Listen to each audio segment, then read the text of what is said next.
Hey, ¿qué tal amigos? ¿Cómo están? Bienvenidos a un nuevo video con el profe Joan.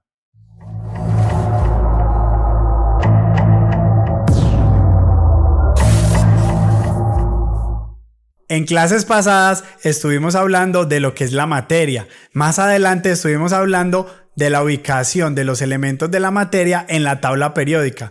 Y hoy en este video vamos a estar hablando de los estados de agregación que tiene la materia.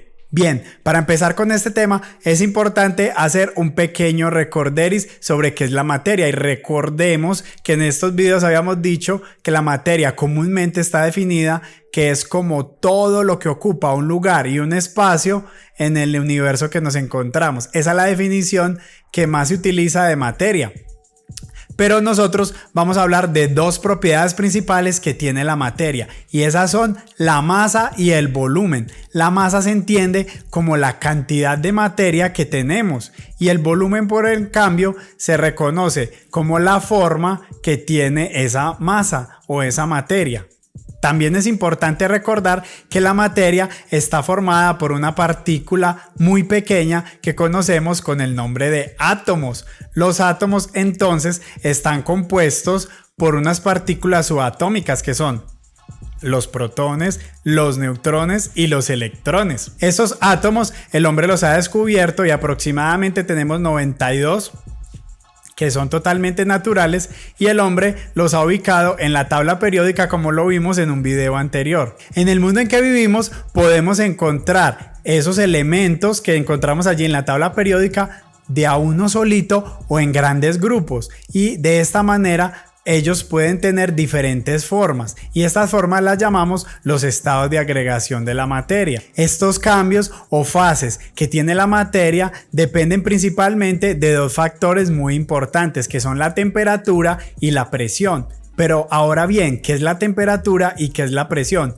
Vamos a primero explicar lo que es la temperatura. Para poder comprender ese término de la temperatura, entonces tenemos que hacer alusión al movimiento que tienen los átomos dentro de determinada sustancia. Por ejemplo, en un vaso con agua tenemos muchas partículas y muchos átomos que hay allí que se están moviendo todo el tiempo. Esas partículas tienen una forma de energía que se les conoce como energía cinética. Entonces esas partículas al moverse por todo este fluido que es el agua adquieren una forma de energía y a esta energía es la medición de una magnitud escalar que le conocemos como la temperatura. Pero hay otro concepto muy parecido que es el concepto de calor y que a veces tendemos a confundir con el de temperatura. El calor es esa energía producida por las partículas en una sustancia, mientras que la temperatura es la medida media de todas las partículas que hay en determinada sustancia. Por otro lado, tenemos la presión. La presión es un concepto un tanto difícil de explicar, pero vamos a imaginarnos en nuestro planeta en que vivimos, sobre todo en la atmósfera que tiene una gran cantidad de aire. Toda esa gran cantidad de aire que está sobre nuestras cabezas, sobre todo nuestro medio ambiente, tiene un peso y es que la materia ya habíamos dicho que tiene una propiedad que es la masa y esa masa a su vez tiene una particularidad y es el peso de las partículas. Todas esas partículas de aire tienen determinado peso que ejerce ese concepto de presión sobre todos nosotros. A esto le conocemos como la presión atmosférica y esta presión también es una de las que influye en el cambio de estado de las diferentes partículas de la materia. ¿Por qué? Porque los cambios de estado también dependen de la presión, como ya les había dicho. Al cambiar o variar esta magnitud escalar que es la presión, entonces podemos también producir cambios de estado en la materia, que ahorita vamos a ver cuáles son estos estados. Los estados entonces de agregación de la materia, al menos los visibles para nosotros y los más comunes son 4. Estos 4 son el estado sólido, el estado líquido, el estado gaseoso y el estado plasmático. Cada uno de ellos tiene unas particularidades que vamos a ver a continuación. Primero vamos a iniciar con el estado sólido. El estado sólido tiene una forma que no varía, ya que sus moléculas o su estructura, debido a sus partículas que están muy cohesionadas y muy unidas, hacen que los sólidos tengan una forma definida. A excepción de algunos que son moldeables. Por ejemplo, cuando tú tomas la plastilina y haces figuras con ella, puedes ver que aunque es un sólido, puedes moldearlo y darle diferentes formas. Pero los sólidos también tienen la particularidad que habíamos dicho, que es un volumen, y el volumen de los sólidos tampoco cambia, siempre se mantiene estable. Ya habíamos dicho que sus partículas permanecen muy unidas, por lo tanto su volumen tampoco varía. Seguidamente tenemos el estado líquido. En el estado líquido las partículas también están unidas, pero ya no tanto como en el estado sólido, tienen cierta fluidez, cierto movimiento, y por eso los líquidos fluyen. Imagínate un río pasando que puede fluir por las rocas por donde va cruzando.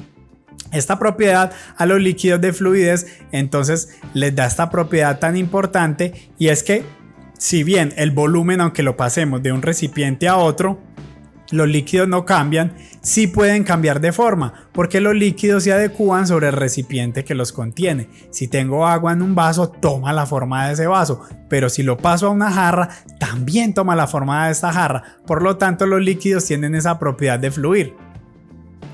El siguiente estado es el estado gaseoso. En el estado gaseoso, las partículas y la materia cambian tanto de volumen como también cambian su forma, porque los gases tienden a ocupar todo el espacio que le pongamos a su disposición. Imagínate un globo aerostático lleno de gas. Ese gas tiende a empujar hacia todas las paredes del globo, tiende a ocupar todo el volumen que tiene a su disposición, y a la vez esos gases también se pueden comprimir en pequeños espacios, porque los gases también pueden adaptarse a la forma del recipiente que los contiene.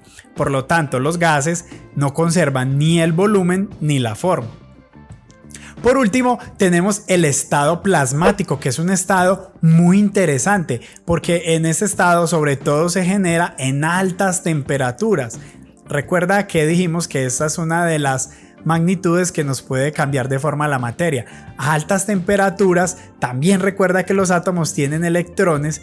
Esos electrones logran salirse o despegarse de los átomos que tenemos allí en los gases, por lo tanto se convierte en unos gases ionizados con unas cargas positivas y negativas que llamamos cationes y aniones. Por lo tanto, estos gases adquieren otra forma diferente que se llama gases ionizados y son muy buenos conductores de la energía.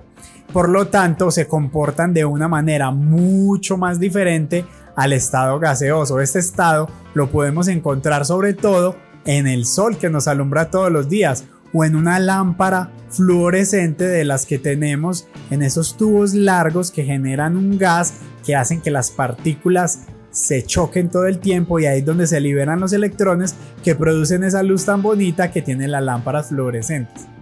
En unos próximos videos vamos a estar hablando cómo ocurren esos cambios de estado, cómo podemos llamar a los cambios de estado, por ejemplo del líquido al gaseoso.